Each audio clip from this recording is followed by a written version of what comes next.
Good morning, and welcome to our presentation, First Look, Designing the Tropical Forest Forever Facility. Or I should say good morning, good afternoon, or good evening, wherever you're coming in from. I think we have over 600 participants on the call, or at least registered this morning. We're going to be going through a series of presentations to roll out the current design model of the Tropical Forest Forever Facility with a series of presentations. I'm Andrew Deutz, Managing Director of Global Policy and Partnerships at WWF. I'll be facilitating the conversation today with our speakers. WWF is providing technical support for the presentation today. Before we get into the substance, just a note on interpretation. We have simultaneous interpretation into multiple languages. The speakers will be presenting in English. We have interpretation available into Portuguese, Spanish, French, and Bahasa. Bahasa is available on the channel labeled DE. So let's get into it. So the Tropical Forest Forever Facility is a proposal from the Brazilian government to create what is potentially the largest financial mechanism to support standing forests. It would reward forests for maintaining standing forest cover using a new innovative system of blended finance, blending sponsor capital in the form of grants and loans with investment capital to provide stable returns and stable payments to countries based on their forest cover. We've got a lineup of speakers to walk us through this presentation. So speakers from the UK and Ghanaian governments to explain why they think this is an important proposal. And then we'll get into the details on the eligibility criteria, the financial model, the governance structure, the engagement process for IPs and LCs, and then hopefully we'll have a little bit of time for Q&A to respond to questions that come in through the question function in the chat. The webinar is being recorded and will be available on the TFFF website. In addition, there will be space on the TFFF website soon for comments and suggestions around the model and a further description of the consultation and engagement process going forward.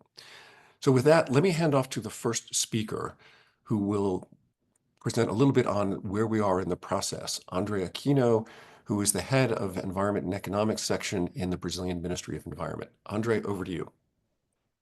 Good morning, good afternoon, good evening. It's a great pleasure to speak to so many of you. On behalf of the Brazilian government, we really welcome you to this dialogue. The TFFF is a bold initiative that seeks to make standing forests more valuable than dead. The TFFF is a type of global payment for ecosystem service. It recognizes the value of the services that all humanity enjoys from tropical forests, such as climate regulation, the existence of biodiversity. And then it seeks to reward countries that have conserved these forests through a long-term and predictable payments based on performance. And this performance is measured through satellite images based on the standing tropical forests. These rewards are expected to reach those on the ground, what we sometimes call the forest stewards, indigenous people, local communities. It is supposed to finance national public policies, programs, and the financing mechanism, which our colleagues from the Ministry of Finance will present, is also rather innovative in the sense that it tries to blend money from public sources with private sources and provide and create a mechanism for long-term financing. The TFFF has been designed with the strong support from a cohort, an advisory group of 11 other countries, consisting of 6 tropical countries and 6 potential investor sponsor countries, and we really thank them for this. We have also been conducting several discussions with civil society organizations, indigenous people and local communities representatives, academia. So it's been a very engaging process. With that, I'll stop here and look forward to a productive conversation. Thank you. Thank you. So I'm going to hand over now for two perspectives from some of the governments engaged in the process to get their takes on the importance of the TFFF, and then we'll dive into the details. So first, I'd like to hand over to Rosalind Ajay, Director of Climate Change and Forestry in the Forestry Commission of Ghana. Rosalind, over to you, please. Many thanks, Andrew, and yes, many thanks, Andrew, and a very good afternoon from Accra, Ghana, to everyone who has connected. It's really exciting to see that we have so many people online for such a very important conversation on the TFFF. So as a forest or tropical forest country, as Ghana is, and also as a Red Plus country, we already understand what it means to have our forest standing. We also understand what it means to reduce deforestation and forest degradation. We actually have a very strong urge to make that happen, as we have signed on to many global treaties to help us in this regard. However, we're also grappling with challenges such as illegal mining, illegal logging, and these challenges are increasingly on a daily basis reducing our standing forests. The question is, what is fueling these illegalities? Most of them stare us in the face. We have issues such as poverty, lack of employment options, and also other socioeconomic development challenges. So it's really a question of an opportunity cost, and we can't allow the illegalities to pay more for the forest to stand. Rather for the forest to be cleared than we are willing to pay for the forest to stand. That is why a country like Ghana supports the Tropical Forest Forever facility. Having done Red Plus for all these years, we know that local communities are willing, indigenous people are willing, a number of governments are actually willing, together with their partners such as private sector. But if we are not able to pay for the forest to stand, and the competing forces are paying more for the forest to go down, then we are going to lose in this fight. That is why we believe that the Tropical Forest Forever facility is going to reward countries to keep forests standing. We cannot just prove that we will reduce emissions. Why don't we then pay for the trees to stand in the first place? And that's why Ghana supports this laudable initiative that the Brazilian government is championing. And also we have a number of countries already indicating their willingness to support this. Again, it's also exciting because we are not getting into the normal funding streams that we have been used to. We are not asking for grants. We are getting into a very interesting and exciting financial model that rewards whoever invests into paying for standing forest. And then the other part of it is that through our different Red Plus mechanisms that countries have piloted, we have gotten to a stage where we're actually paying for results-based actions, and benefit sharing mechanisms have also been set up that ensures that Andre mentioned that the forest stewards are able to get the rewards for their actions to keep forest standing. So the TFFF is coming at a time where there's already proof of concept that you can actually get benefits or rewards to the actual people who protect forests, and you can also do so to enhance the socioeconomic development of forest-range communities and entire nations. So Ghana is happy to be part of this conversation. We look forward to many others supporting this, and actually to the launch of the TFFF with substantial financial contributions by COP30 and beyond. Thank you very much. Thank you, Rosalind. So next, I'm going to hand over for a few other introductory remarks to Dr. Joanna McCrae, Head of Strategy at the International Forest Units in the UK government. Joe, the floor is yours. Thanks, Andrew. And yeah, it's a real pleasure to see over 300 people online on this call. It's slightly intimidating, but I think it speaks to the fact that we've all got such a shared interest in trying to make this work. So very briefly, the UK government has been watching this initiative with great interest for quite a while now, and we've been trying to support it in a number of different ways. So we've provided some financial support for the technical assistance, as well as participating in the advisory group that Andre mentioned. And I think what we've seen over the past year or so is real progress on a number of fronts. So the financial model is being worked up. I don't think we're quite there yet. There's going to continue to be some iteration of it. I think we're excited to see that the World Bank has been asked to host this, which will be an incredibly important step forward.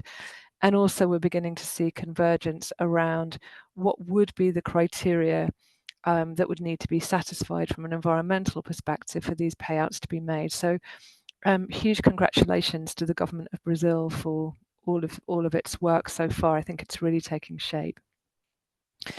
From our perspective, all of this really matters because, as all of you on this call will know very well, at the moment we have quite a big hole in the existing toolkit about forest finance in terms of how to pay for what in the carbon world we would call stocks of forest carbon, but we might better say about how we finance intact ecosystems.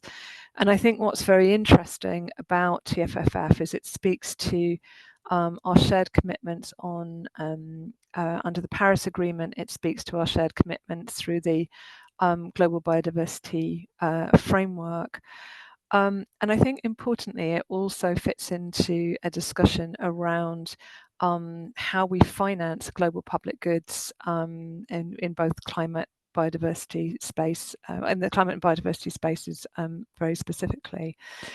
And I think that discussion about how to finance public goods is particularly salient right now in the context of the Baku to Belém roadmap, where we know that we have an enormously large amount of money that we need to mobilize in order to deliver on our climate goals, and that money will not come only or primarily through ODA. And I think one of the things that we find very interesting about TFFF is it provides, if you like, a new model of how to pay for public goods that would draw potentially on ODA, but it would also provide a window for other countries, for other sovereigns from non-ODA donor countries to input into.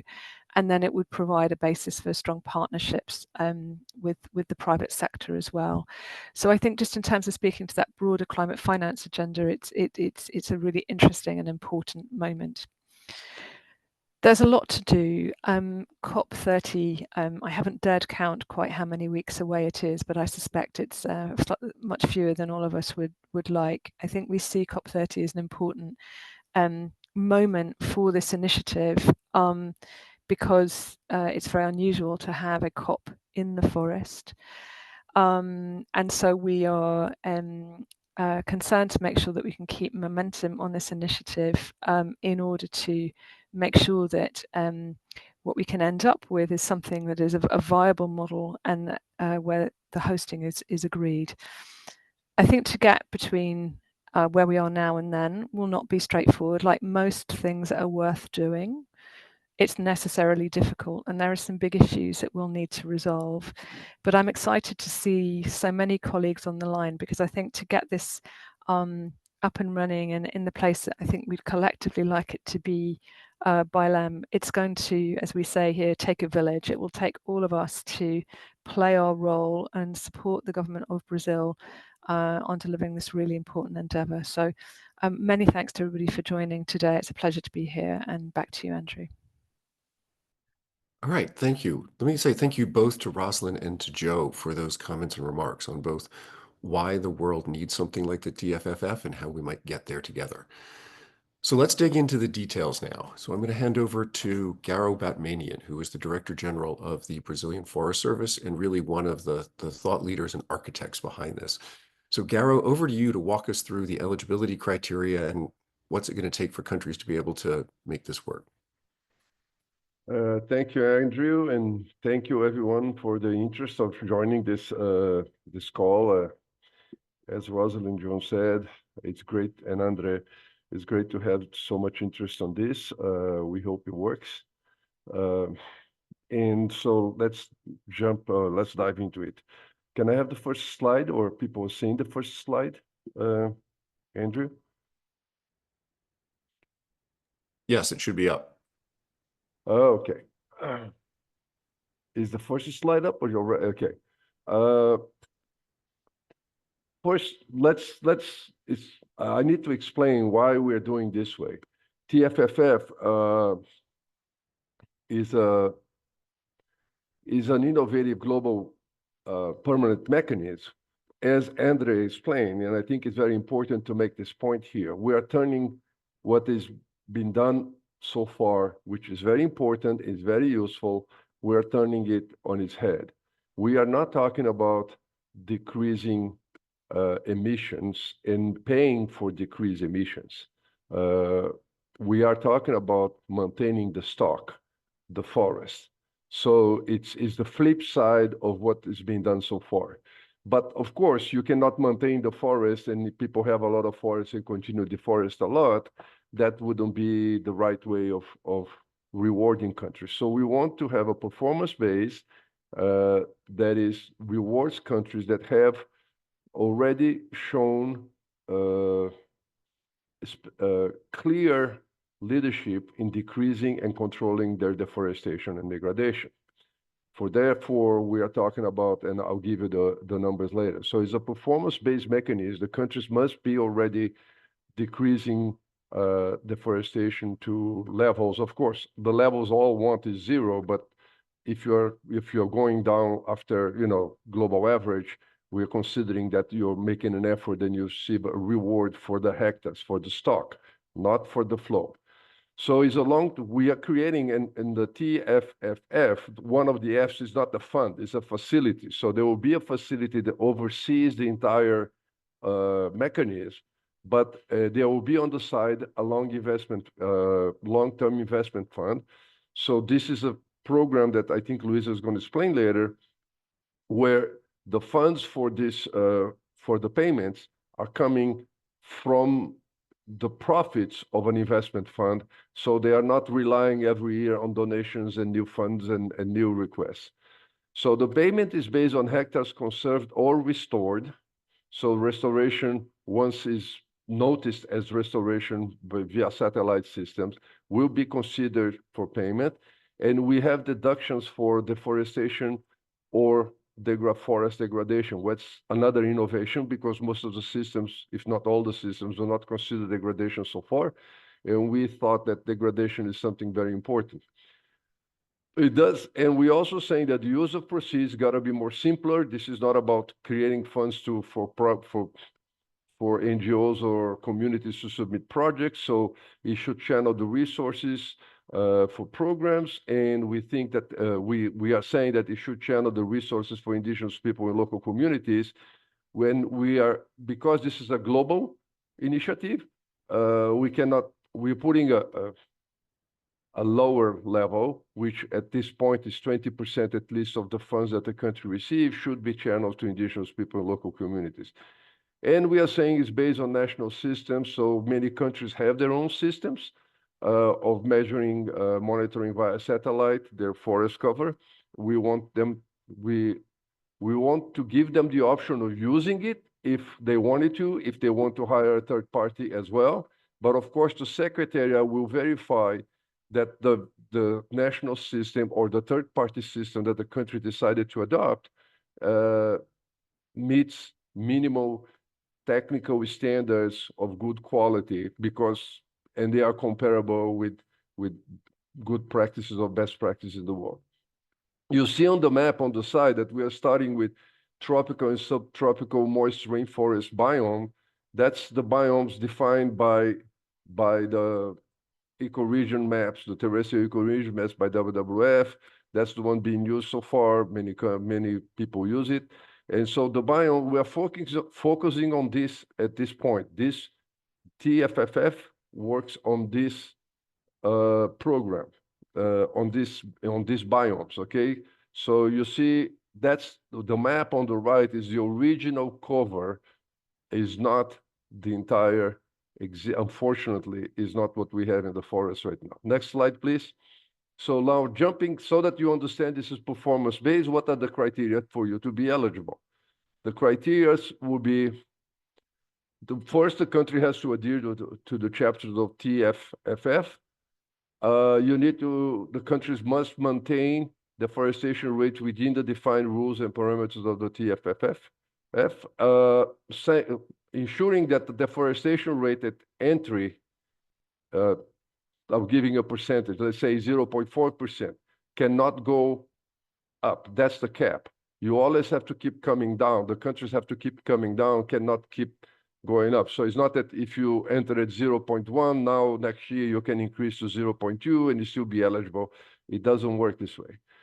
Then you have to have the countries have to have a transparent and reliable system measuring nature forest cover. That's very important to consider that not only they have to have a national system, but is a national system that is not prone to political whims, and that NGOs and the civil society in general can look at the data and say, yeah, well, the calculation is right. That's how it was done. So cannot be a black box that nobody knows how the number was generated.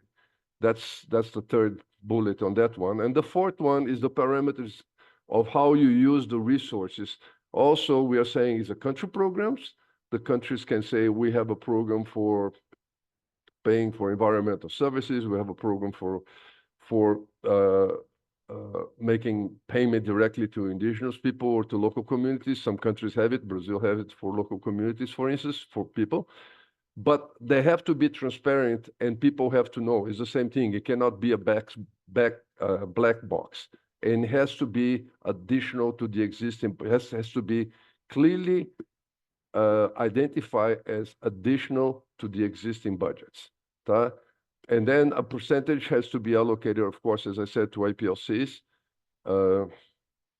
And again, so the facility will be able to see whether the countries comply. So those how you enter in the system and then how you get paid, but then the facility secretariat has the task of ensuring that those things are in place before countries start receiving funds. So it's not only deforestation rate. And once you receive the funds, every year they're going to submit a report and somebody has to look whether it fits what was said in the beginning.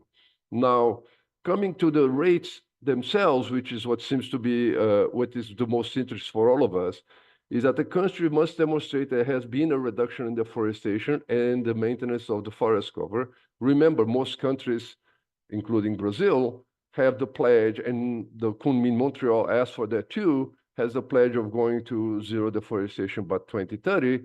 We have that on many countries have that on the NDC as well. So the idea is that you have to keep reducing and maintaining the standard forest.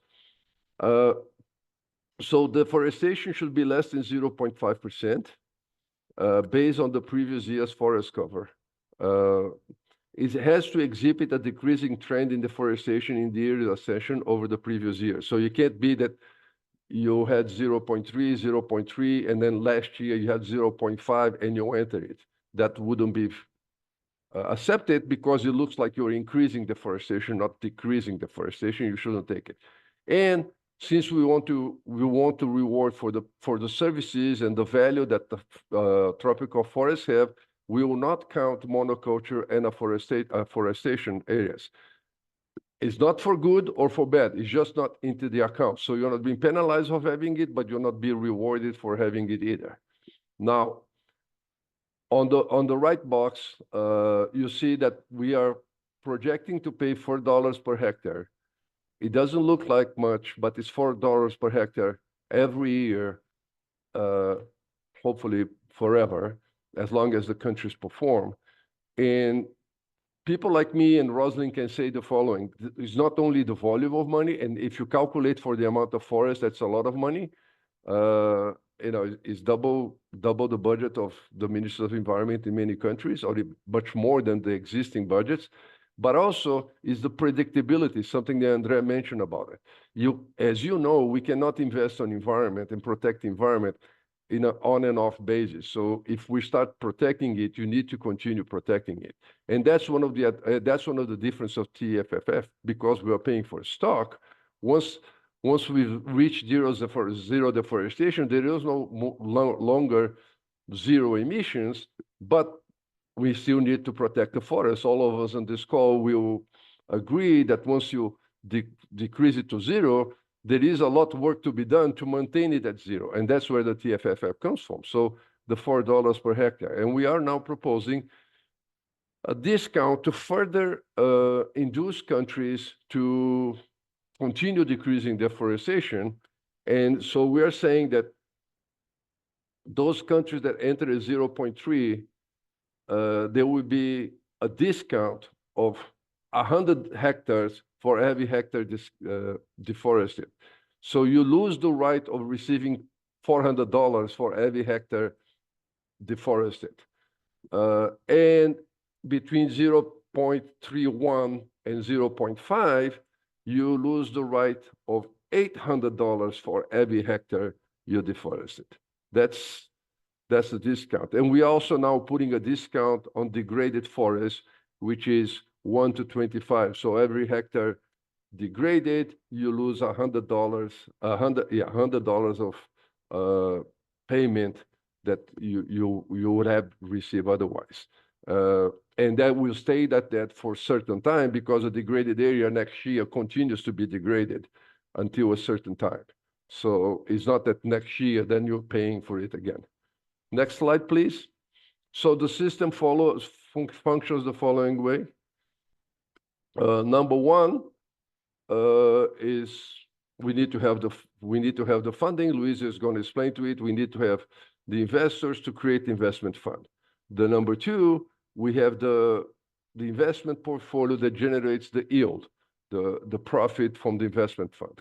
Now, the number three, based on the monitoring and verification system, so the reports on the countries that they meet the eligibility, and then the secretary looks at whether the processes are correct. We'll give the green light for number four, where the countries actually receive the funds, the $4 for eligible hectares for the performance they showed with all the discounts, etc. Next slide, which is, I think, my final one. The TFFF, what we do is link conservation to remuneration. So it's a payment for the forest, not a payment for the emission, so it's paying for stock. Second one, creates a new asset to recognize forest ecosystem services and provide predictable long-term resources for those who protect the indigenous people in the local communities. But here, there is two parts on this, is that we are recognizing forest ecosystem services. Therefore, TFFF, although it was launched in Dubai and is going to be presented at COP30, it is not an integral part of the Paris Agreement. It contributes to the goals of Paris Agreement. It contributes to NDC, but does not fit in the rule books. We are not measuring carbon. We are not creating carbon credits. So it provides, or we think that provides additional national forest conservation policies and programs, resources for policies and programs. Uses modern standard satellite, which is based for forest monitoring system. That's something I have to elaborate a little bit more. We're talking about up to 73 countries, because not all of them, of course, are at the zero, unfortunately, are on the 0.5. But we cannot have very complicated baselines. We cannot have what I call 10 PhD per hectare going there and measuring precisely every hectare in these places. So we are saying that we are accepting the fact that satellite systems right now, satellite monitoring systems are much more reliable and has more definition right now. So we can use that as the tool that is global, and most countries use it, that if they cannot do it, they can always hire a third party to do it for themselves at low cost, and it's precise. Now, it's not 100% like going in the field, but that's the trade-off of having a system that works. We think it's good enough, and I should say that we are proposing that the systems of monitoring and the tools and the standards will be reviewed periodically, because new systems come in place. You know, the day that LiDAR is cheaper, I think everybody's going to move to LiDAR, which is another better system of doing it right now is expensive. And maybe somebody else comes with another system that I haven't thought about it 5 to 6 years from now. Finally, we are completing existing natural finance initiatives such as RED. I said it doesn't charge for carbon.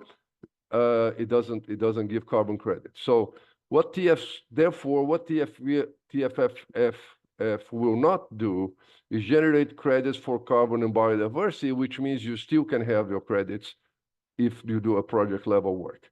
It does not fund individual projects. That's what we're saying. The money comes in. We don't want a community to have to write a proposal and say this amount of cars we're going to buy or how many consultants are going to pay and I'm going to Seedling's going to do.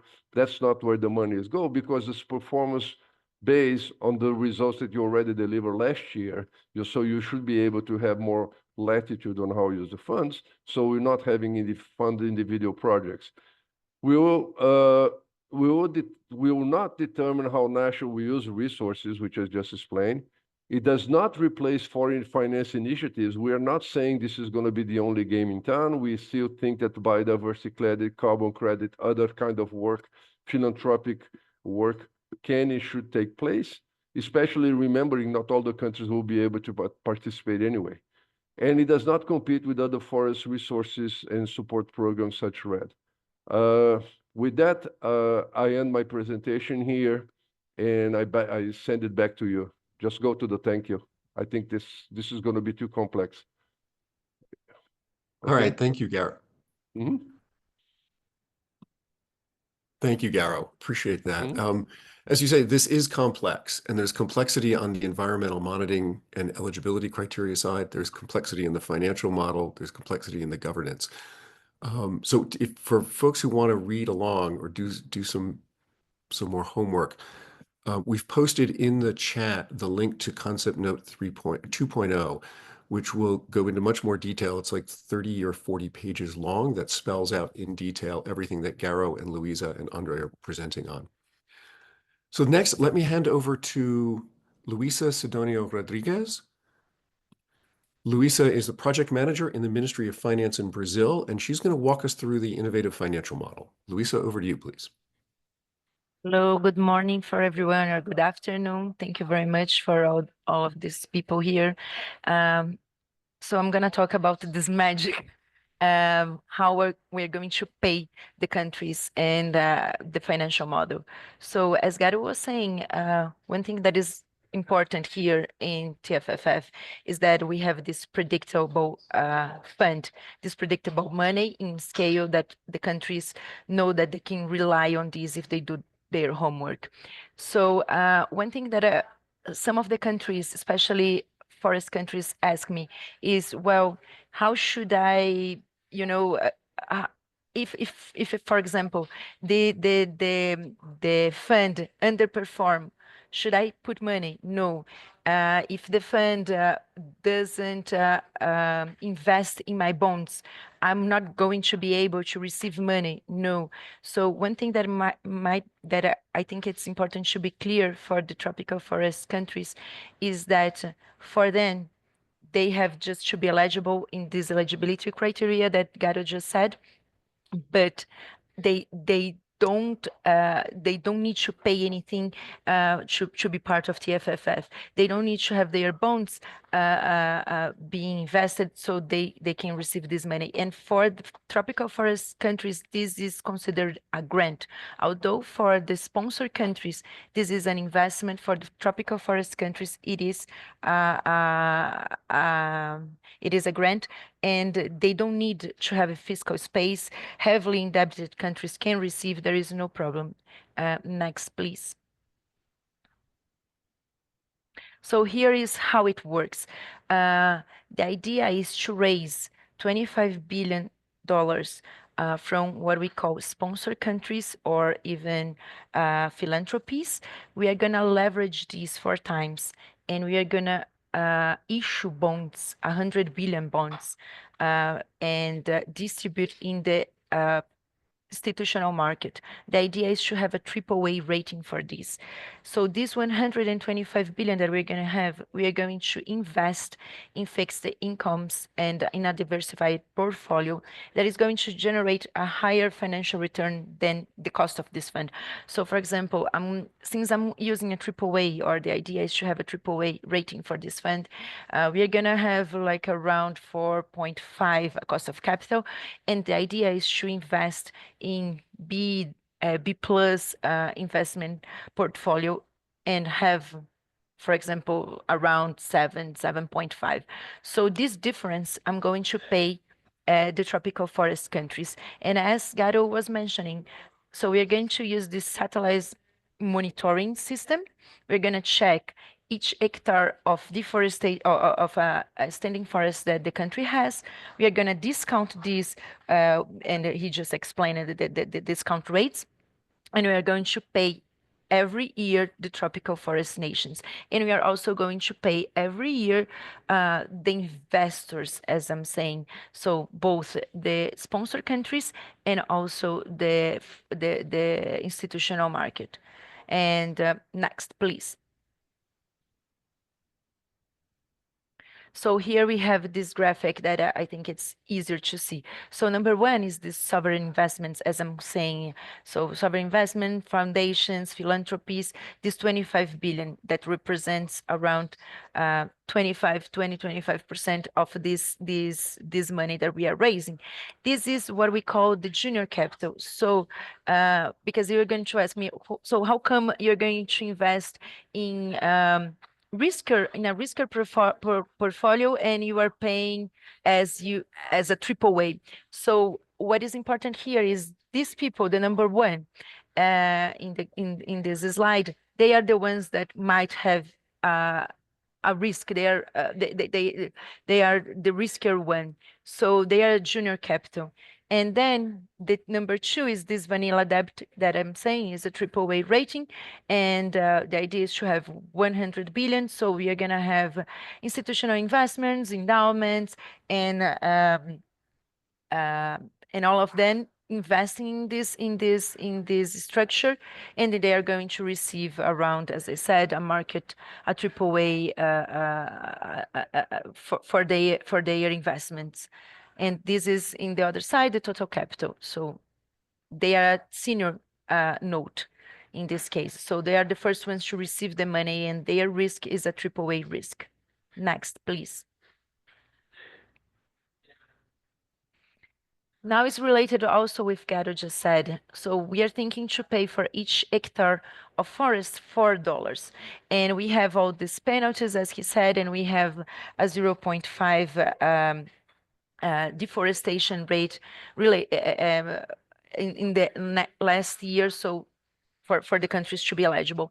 So what we can have here, so to have this pay of 0.4 of $4 for hectare, and this deforestation rate between 0.3 or 0.5, the TFF will require either, as we're saying, 125 billion, that's how we came to this amount, and also a net spread of above 2.5, so we can be able to pay the countries in this amount that we are proposing here.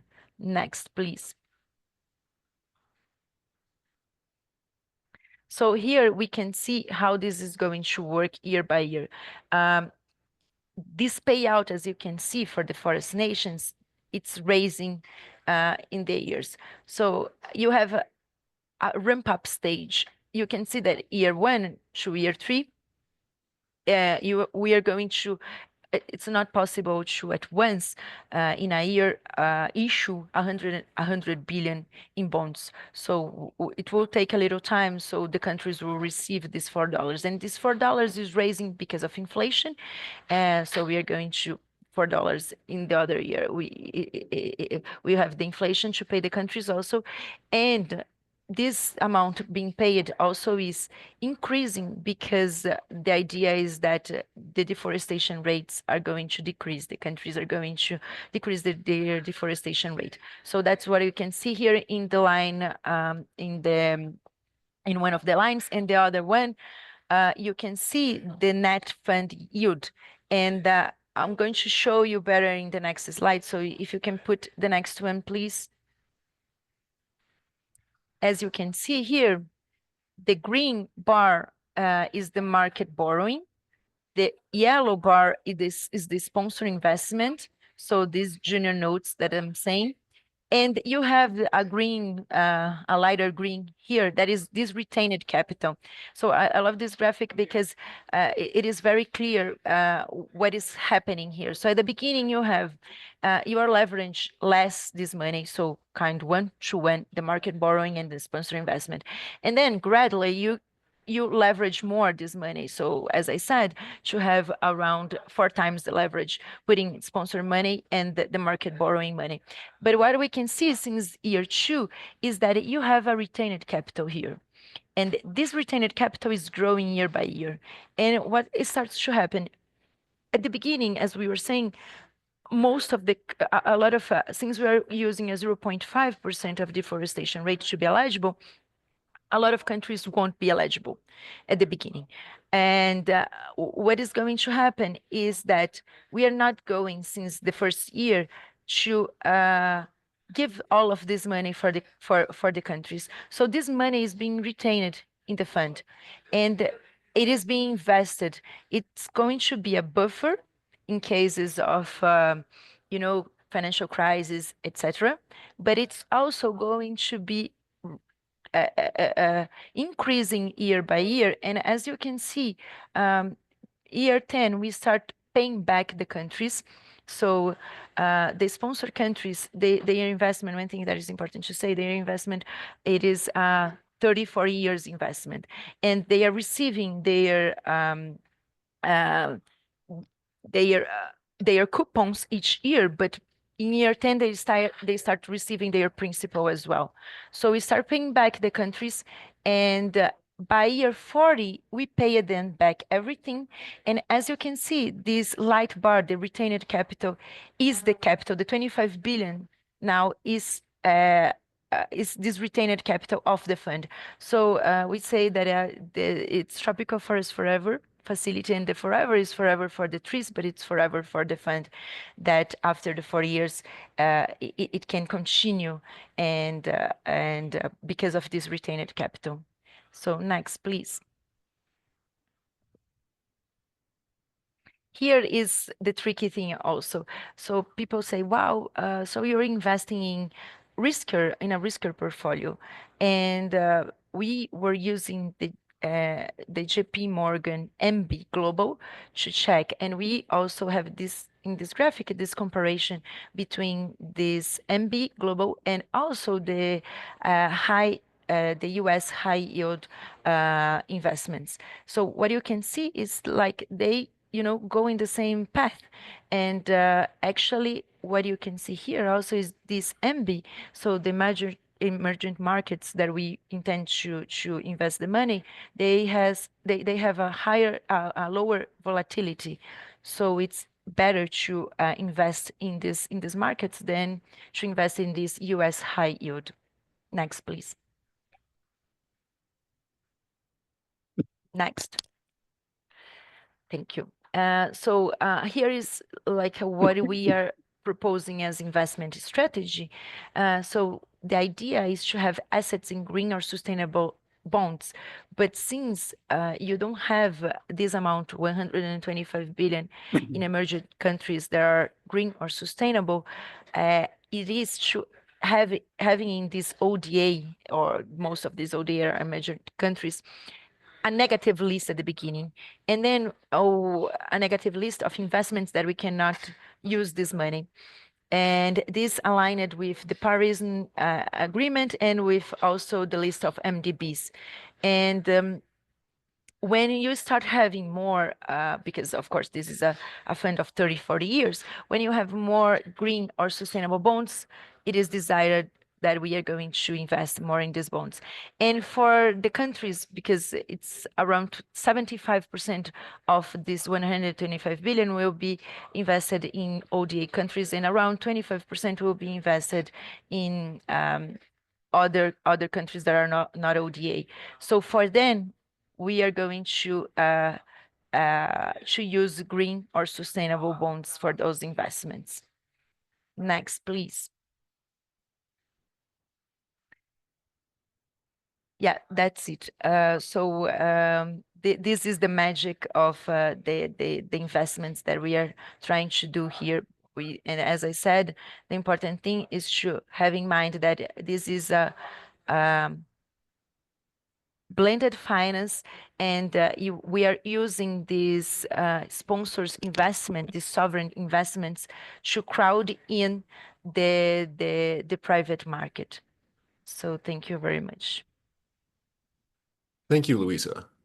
I'll just note, as I've been following along in the questions, that there's a number of questions around the sustainability criteria for the investments, which you touched on with the negative list and how we might look at green bond portfolios.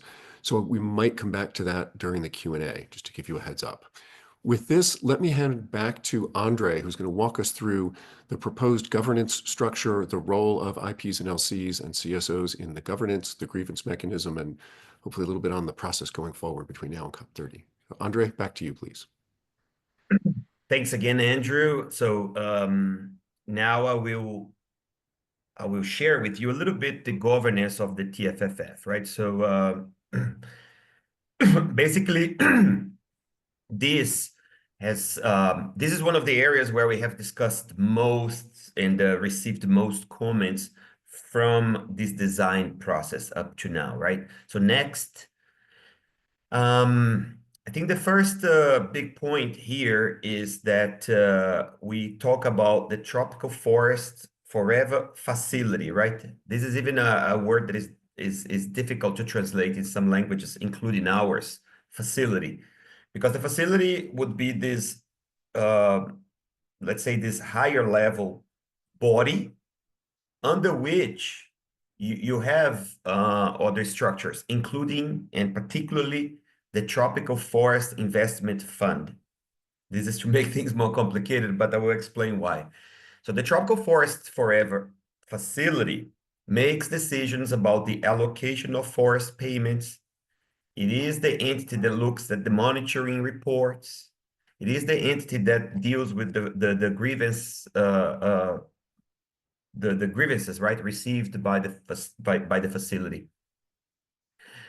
But the investment side, managing the investment fund, determining how much money is available to pay, basically managing this process that Luisa has just explained, would be conducted by a separate body, which we call the Tropical Forest Investment Fund, that would have an independent board. So I will get to this in the next slide. So next, the next slide is basically the same here with more information, right? So the TFFF would have a board, and I will get to the details of that in the coming slides. And the TFIF, so the Tropical Forest Investment Fund, if we can stay on that slide. Yeah, and the TFIF would have an independent board. So we're talking about two boards here with different composition. The TFFF would also be supported by an advisory council, and that's where we have civil society, indigenous people, and academia advising the overall decision making. And both the TFFF and the fund, they would be supported by a trustee with two separate accounts and by a secretariat, a joint secretariat. So a secretariat to the TFFF and the TFIF, but it would be the same. And the GRM, and it's something that is particularly important, I think, here, because that's the mechanism to ensure transparency and accountability of the TFFF, would be reporting to the board of the TFFF through the secretariat. So the next,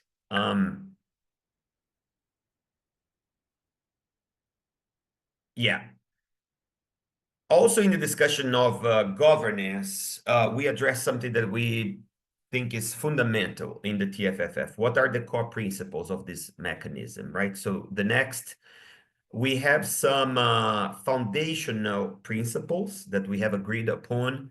One is objective decision making. I mean, that sounds a bit matter-of-factly, right? But it's an important principle.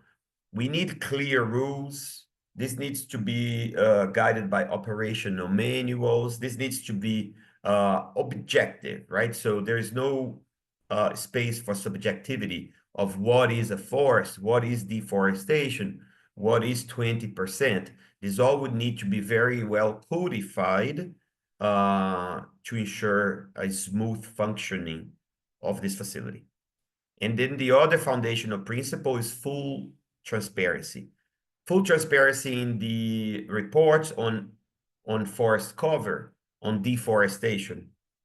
Full report on this 20% on use of proceeds, right? How that money is being allocated.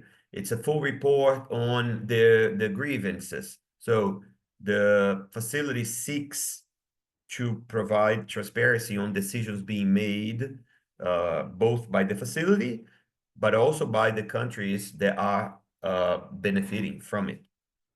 Now, we have specific principles to the TFFF, the facility. One, and Garo talked a lot about this, is the use of country systems. That's particularly important for the monitoring system. As you know, tropical forest countries have been developing, strengthening institutional capacity to report, to monitor and report on the forest cover for years now. I think that the whole RED process has helped a lot. I mean, a lot of support. RED readiness has focused on building this capacity, and many countries now have reached a rather high level of monitoring systems. So this facility encourages the use of country systems.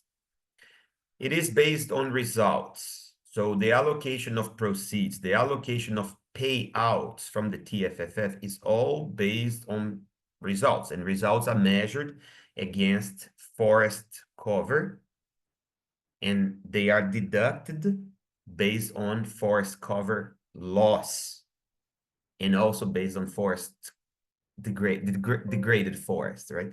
So Garo went through that, but it's all based on results. Public disclosure, and again, this is linked to the full transparency, so disclosure of the reports that countries will be sending. Revenue sharing with indigenous people and local communities. I think that's a very important aspect, and it's key to the government of Brazil. Indigenous people, they have, and local communities, they have been participating in international negotiations. They have gained a lot of space, and they have made their voice heard, right? So there has been a number of recent decisions that mandate minimum allocations to this group of people, and we are following that practice. Chico will talk more about this. Now, we also another principle is sovereign decision-making. We are dealing with tropical forest nations that are sovereign, and this is particularly important for the allocation of proceeds. So even though there would be some rules, it's key to note that countries will have the capacity of deciding how to allocate these resources under certain rules that we are agreeing upon. Including, I mean, transparent allocation. For instance, 20% to IPLCs, the use of public finance management systems that meet minimum quality criteria. Accountability, and for that, again, I mean, this grievance redress mechanism, I'll get back to that again, is key. And technological development, I mean, this is here the idea of incremental improvement. Garo mentioned this when he was talking about the satellite capacity we have now, right? We know this is rapidly improving, And we need to make use of that. But let's start with what we have now and building the system, the capacity to improve. And that's what we call here technological development. It's this capacity of incremental improvement, particularly as new technology is made available. What are core principles for the fund, for the investment fund?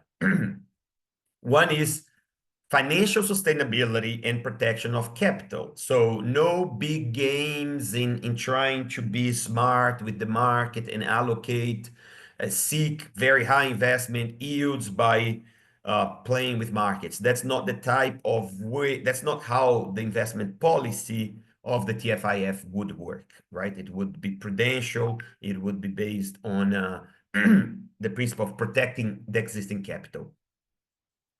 It would also diversify the sources of investment. Luisa talked a little bit about this and what options we are currently considering.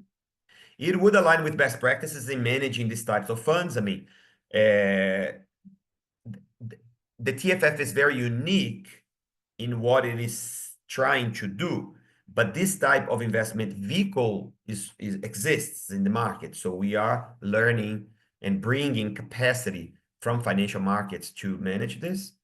And one very important point here, Luisa mentioned it, transition from fossil fuels. So that we would have this negative list of industries we cannot invest in, exactly to be in line with the very purpose of this vehicle, which is to conserve forests, but contribute to the transition.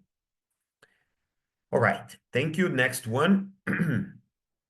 I think we can skip this one. And then, yes, just a little bit more details, the board of the facility. So the board of the TFFF would have 18, well, this is also under discussion, but right now the idea is 18 individuals, 9 from tropical forest countries, 9 from sponsor countries, so 50-50. Whereas the board of the fund would have 7 individuals, all of them financial experts, whose TORs, I mean, terms of reference, would be approved by the sponsor countries. Because on the TFFF, we only have sponsor countries. We can move to the next one, which provides a bit detail on this. So 9 seats to tropical forest country representatives, 3 seats per region. Africa, Asia, Latin America, and the Caribbean. Now, this is interesting, the way that these 3 seats would be divided across regions. The idea is that one representative would have the largest tropical forest, the other would be the lowest deforestation, and there would be one rotating representative to be selected by these, let's say, constituency, right? And among sponsor countries, the idea is that initially we would have the contributors that put at least 1 billion. This amount is still being discussed. And once we reach 9, then we would have those that contribute more than 11% of the junior capital tranche, that's the 25 billion, they get a board seat. Those that contribute less, there would be a constituency representation, a selection process. And this would be revisited every 3 years. Next. For the, still on the facility board, I mean, I think this is, of course, I mean, after the 30 years of the facility, this would be reassessed. That's a little bit like legal, right? I mean, it's things that we need to put for like legal. Voting rights, 1 per representative. And then, I mean, for administrative matters, things would be approved by simple majority. Operational matters, 2/3 majorities. In extraordinary matters, you would need 2/3 from tropical forest nations and 2/3 from sponsor country, so qualified majority, right? The next. On the board of the fund, the investment fund, 7 members. They will be selected.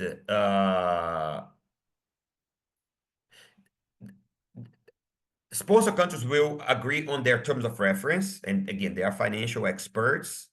And there would be an independent selection committee. So you see here, this is really in line with like businesses practices where you seek to have a lot of independence on financial decisions. 1 vote per board member.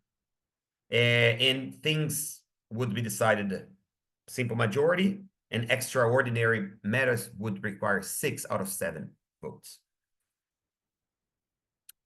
Now I'm almost concluding here. The advisory council that reports to the TFFF facility, it is not a decision-making body, it is an advisory council. It would have 10 members from indigenous peoples and local communities organizations, from civil society organizations, from academia, and the members would be approved by the facility board to serve for 3 years, uncompensated.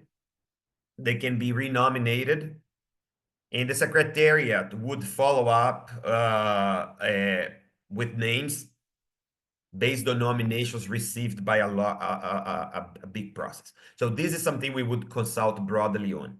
We're not doing this now. We are not starting this advisory council now, but this is the process we would follow once the TFFF is made real, right?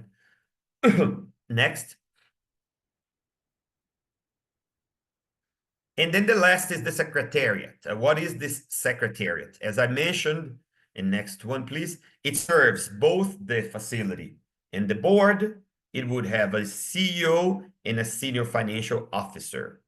And it is housed, and this is I'm not even sure if this is the right word, housed. It is linked to the trustee, either housed like physically in the trustee or independently. That's something still under discussion.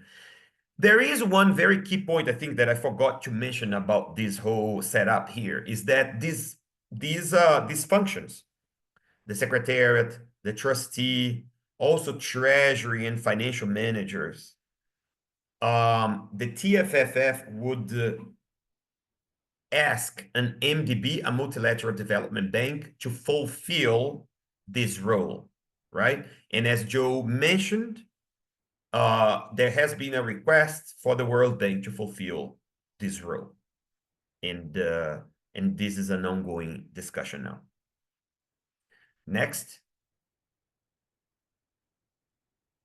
The Secretariat will manage recruitment of the advisory council.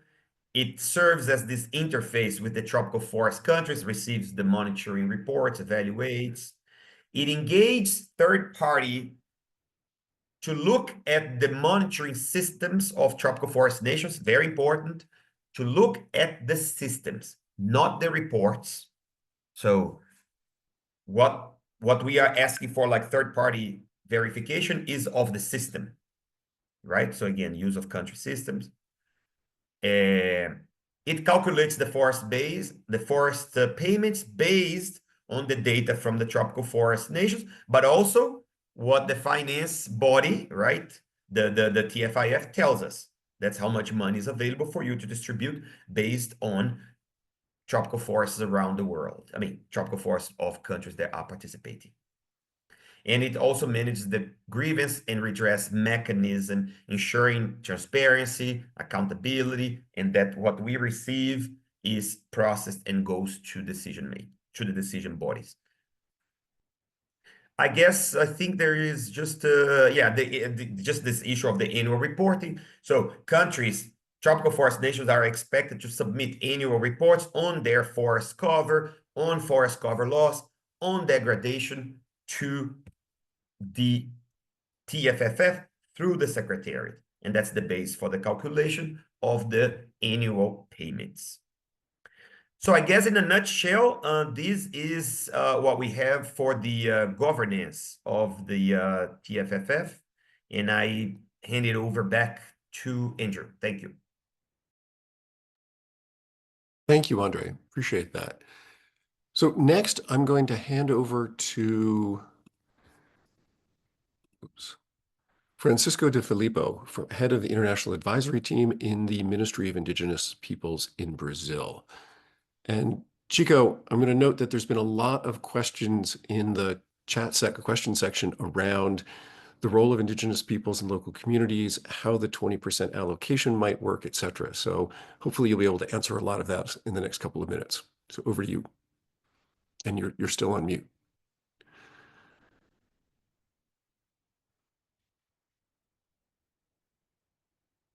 Chico, you're still on mute. Oh, sorry. Thank you so much, Andrew. Good morning, everyone. I'm very happy to be here.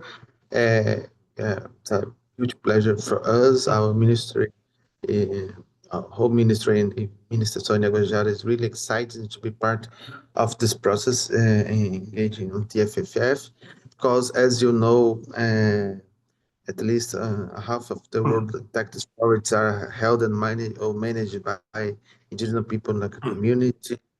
Near 40% of the key biodiversity area overlaps with indigenous people in local community lands, demarcated or not demarcated, and even more, the 6% of the indigenous people in local community lands remain untouched. 90% are in good and moderate ecological conditions. And how nowadays, how indigenous peoples do that? They do that with, of course, with their traditional knowledge, but they do that with the body. They do that with their life. As you know, they do that against the sectors that have defend and strengthen the deforestation, the sectors that improve the illegal and legal mining, and as a result of this, the majority of the peoples who environmental defenders who are accused nowadays are indigenous peoples defenders. So this is a situation that we cannot permit to continue if we really would like to maintain the forest intact and to protect the biodiversity. We need to change this reality. So let's go to the next step. And the structure of the financial environment created in the last decades are not adapted to to change this reality of indigenous people's situations when they are protecting the territory but lose their life because decades since the creation of this structure, less than 1% of the financial flows goes to the indigenous peoples and local communities. So the best projects that we have, that the projects that use the traditional laws to protect the forest, are doing with no money. So I think it's because of that. Not we are having a lot of violence against indigenous people, but because of that, because the financial system created to environment and climate to support environment climate for projects not going to indigenous peoples, we are having not efficiency process. Because of that, I think we have not achieving the goals of UNFCCC conventions, biodiversity conventions, and so on. So we need to change this, and we are trying to create a new era, a new structure of the whole mechanism of the protection of the environment and the biodiversity. And some steps started with these. It's so important to note that a huge important step was the 1.7 billion pledge made in COP of Glasgow, with a lot of projects that changed a lot of realities in indigenous peoples territories since 2021 to this year. We are engaged with a new pledge that is expected to be launched in COP30 yet. And of course, we'll dialogue with TFFF. It will be so complementary, and we discuss how to dialogue both. Other important steps was other two. No, was in 2003. Like it's important to highlight the creation of the Minister of Indigenous People here in Brazil, led by so important indigenous leaders as Sonia Guajajara, laureate last year with Climate of the Earth from UNEP. And we are receiving the traditional knowledge in the Brazilian government. Is so important to understand the situation. And in 2023, also in 2023, other important movement was the establish of the 20% target on global biodiversity framework funding, even in the Jeff Council and the all discussion in biodiversity convention, and a lot of projects was created in this 1.5 years since the creation of this target. So we are seeing how the reactor is starting to change only with these new steps. And last year, during the discussing on COP16 from Biodiversity Convention in Cali, another step was creating the Cali Fund. That's a fund to beneficiary from the Center of Knowledge Student for Indigenous Peoples. This fund is, of course, in the construction nowadays, but is was established that at least 50% of the funds should go to the indigenous people. So we are trying to do this. We're trying to create step by step this new area of financial, the best projects that we have to protect the biodiversity, that the project led by indigenous peoples, and TFFF can be the most important step on that we can potentially mobilize near of 800 millions per year to recognize and support indigenous people and local community knowledge is to protect the territories and strength there to create the projects that dialogue with their way of living. So next steps, please. We understand that to do this, we need to have important principles. One of these principles, of course, is design this instrument, this mechanism, a dialogue with indigenous peoples and local community in all the steps. We are consulting, we're involving, we're creating, putting them in the leadership of this process. Of course, of the design, they have the guarantee that we will allocate is at least 20% of the TFFF funding to projects directly to their organizations. And to do this and to do this in a transparent way, we need to create a universal and understand typology of the mechanism and understanding what's the financial mechanism, directed finance to indigenous people. So we're discussing on this and do this typology with the universal instruments that go to a huge governance to the indigenous organizations to have more transparency, more sustainability indicators on the process. So we always were discussing directly with a lot of organizations. So let's go on this next slide. We also understand that if these new scenarios occurs, we change how they usually do the projects. We need to change this strange, all the things. So, as I said, we need to understand the lack of universal definition of direct finance, create a new definition, and in that organization, that sector, that culture, that this definition will be different. We need to understand how to adapt, but to have definition and understanding all of the world, adapting each culture, each situation, but one that everyone can understand. So guarantee the transparency and guarantee that the funding goes directly to the projects. And we need to dialogue, of course, with all different way that they receive the money nowadays. So we have territorial funds, we have intermediary-led funds, we have funds led by governments that is not is like the idea to be in this 20% net project.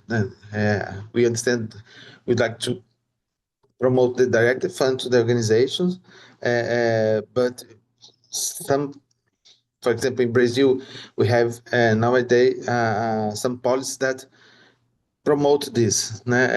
So in those situations, we're discussing how we can, of course, use government-led funds that are not against the project by indigenous peoples. But the idea is to strengthen more the funds using directly from indigenous peoples. So all of this we're discussing with this, we will change the scenario, we change the structure, but we need to change this to strengthen the organizations and to get better projects that they usually do now in these days. So this is the main objectives. So next slide, please. And the roadmap that we are doing this, now we started the end of last year, the beginning of this, create an initiative list of stakeholder mappings. So until next month, we discuss with JTC, that's globalized territories and communities, that are one of the most important international organizations for indigenous peoples. And they are engaged with us, and now we are going with a lot of other meetings, dialogue, structuring the steering mechanisms, developing all the criteria, developing the methodological discussions until the final of the August, until before the COP30 to present and approve the whole mechanism with the TFFF Secretariat, and of course with the support of the biggest indigenous organization in tropical forests in the world. So we are really engaged, and we have a lot of hope to launch this with mechanism with whole TFFF process in COP30. And we are open to dialogue with all of you and have your contribution and your new ideas to support this process. So thank you so much. Andrew? Thank you, Francisco. Hopefully that's answered many of the questions in the that have been coming in the Q&A section on the engagement process around IPs and LCs and how the allocation process will work. I guess the short answer is it's still being designed through a consultation or a design process being led in partnership with GATC. We've got about 10 minutes left, and I'm going to go back to some of our panelists and ask them to respond to some of the issues that have been coming up in the Q&A section. So just to tee this up, I'm going to come to Garo first, then to Louisa, and then to Andre. So to Garo, if you could elaborate a little bit on what is the payment mechanism going to be to tropical forest countries, and how are we envisioning that tropical forest countries will use the money that comes once they get it? What are the conditions or lack of conditions or the discretion that they have? How are they going to be able to use the money? What's the thinking there, please? Well, thank you. The countries will have to agree once the country meets the eligibility criteria and the secretariat that Andre explained verifies that they meet the eligibility criteria, they'll be part of they will be eligible to receive funds from TFFF. Remember, TFFF is a performance-based mechanism, so it's based on last year's performance. I saw some questions about what TFFF is not going to fund projects. The country is receiving payments for results delivered last year. So once the country enters, that means performs and meets the eligibility criteria verified by the Secretariat, it will receive payments based on the hectares of forest that they had on the year they report, with all the discounts we talk about. Every hectare deforested lose between $400 and $800 of payment. For every hectare degraded, you lose $100 of payment. So that money is whatever the agency is,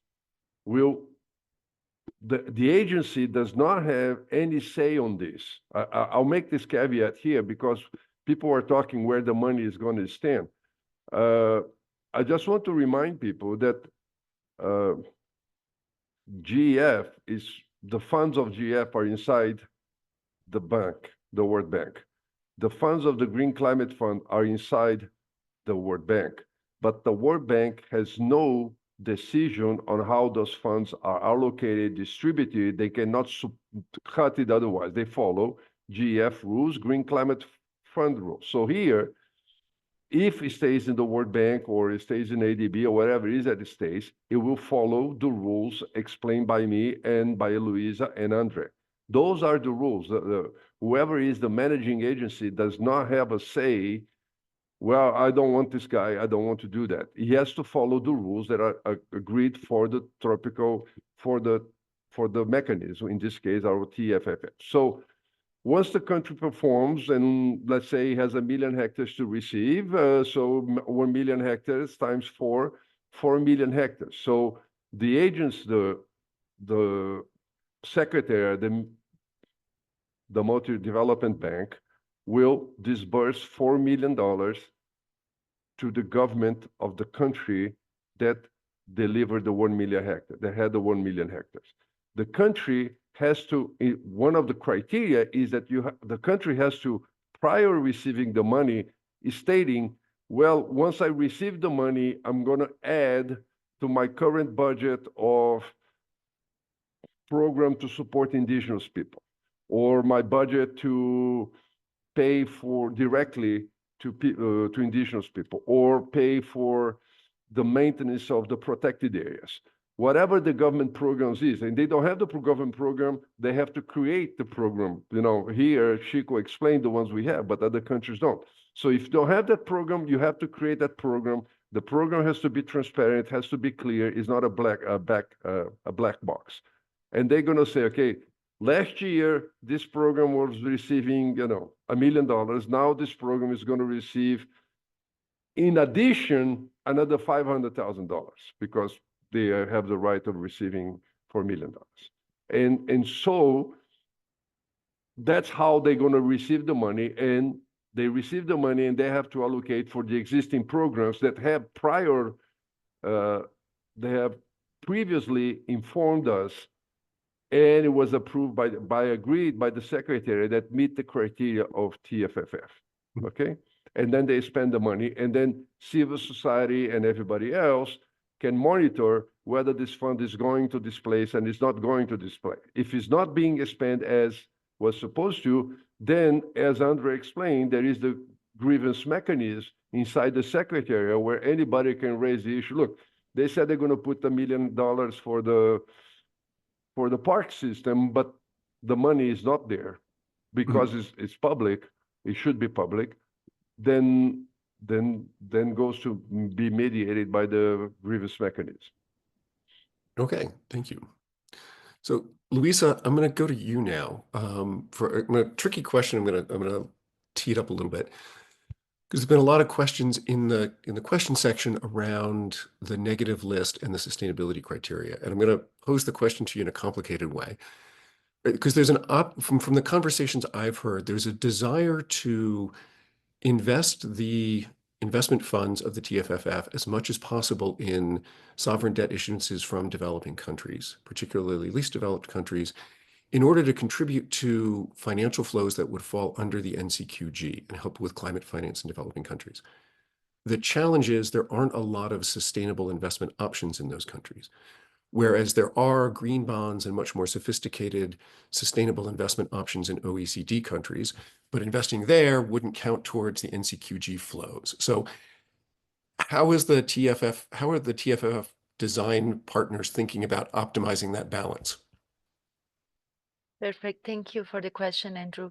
Yes, the idea here, as we said, is to invest mostly in these emerging markets.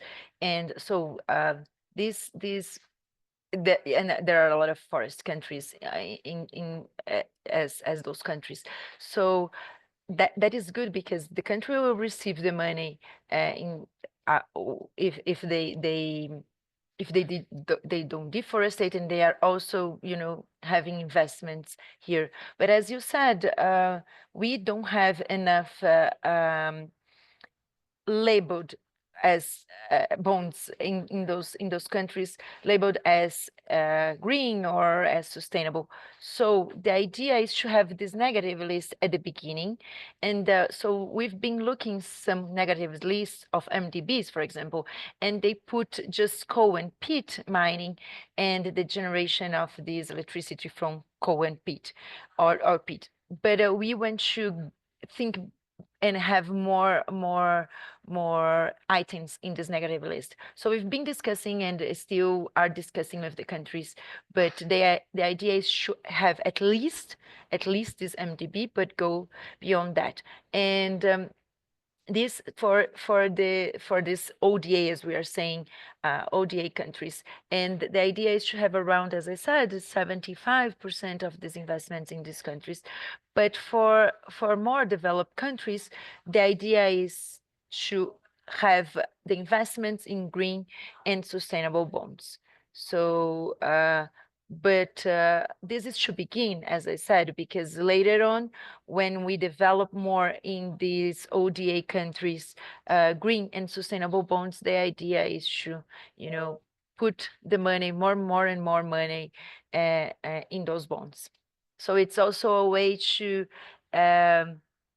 make countries to see that they have this market to buy their bonds. So if they issue more bonds, more sustainable and green bonds in these ODA countries, they will have people buying. TFFF will buy. Okay, thank you. That helps to clarify. We've got about 2 minutes left, so I'm going to go to Andre and just ask you if you can very quickly describe the process now to go, how do we get from where we are today to actually launching the facility at COP20? Like what are the expectations of what's going to happen between now and November? Hopefully when your president stands up and announces that the TFFF is real. Inshallah. Well, that will take what our COP president has been calling the mutirão, right?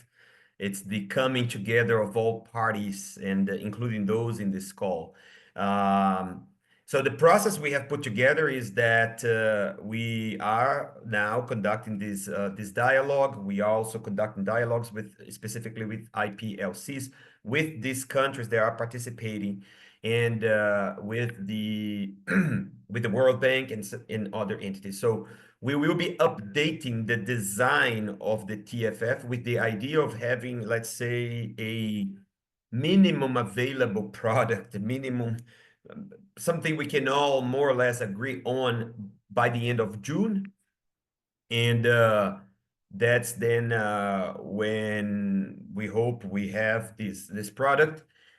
And in parallel, and we are already doing this, we are conducting conversations with potential investor countries and with private sector, even though that's not the focus now, because we need sovereign funding to really leverage this private funding, but we have started these conversations. We are talking to tropical forest nations. We're supporting a number of countries to internalize their discussions. You have DRC, for instance, that's going to conduct a national dialogue very soon, and then a COMIFAC level meeting at the end of May. Malaysia has conducted similar conversations, and other tropical forest nations are doing that too. So there is a process around the globe happening. But then, I mean, from June then to COP30, it's the time of focusing on raising the finance. And then at COP30, what we are expecting is this pledge moment where sovereign countries would be able to pledge their support. And also a number of other things. I mean, tropical nations would join and so on. But I think that the key element here, by all means, is the fundraising part. And again, on behalf of the Brazilian government, we really invite all of you to be part of this. I mean, it's a bold, innovative initiative. It takes a village, mutirão, as we say it here, and we hope we can count on your support to take this forward. Thank you very much. Thank you very much. Let me thank all three of you very much, or actually all four of you, including Chico, plus Joe and Rosalind, for participating today. We're just going to wrap up. We've got a minute or two over. First, let me just say the presentations will be available on the website, and they've been translated into the different languages that we've been interpreting in here. We've also been keeping a running list of the questions that have come in. There is a Q&A, an FAQ on the website, and we'll be updating the FAQ to reflect the questions that have been asked here. So, and then there will be further information on the website soon on the ongoing engagement process with IPs and LCs and with CSOs, as well as an opportunity to submit comments and suggestions through the website on the TFF design process. So with that, we're going to wrap it up. Let me just say thank you again to the government of Brazil for sponsoring this. It is a much needed mechanism to fund forest conservation and forest restoration at a time when the real world really needs a big win in the climate and nature finance space. This is new, this is innovative, it looks very different than other financing mechanisms. So my congratulations to Brazil on the leadership for taking this forward. To see a proposal like this coming from a major forest country in the global south, I think is a representative of the emerging global governance structures that we're going to need to see to succeed in this ever-changing world right now. So thank you again for your participation. Congratulations on the process to date, and really looking forward to celebrating this in COP30. Thank you all.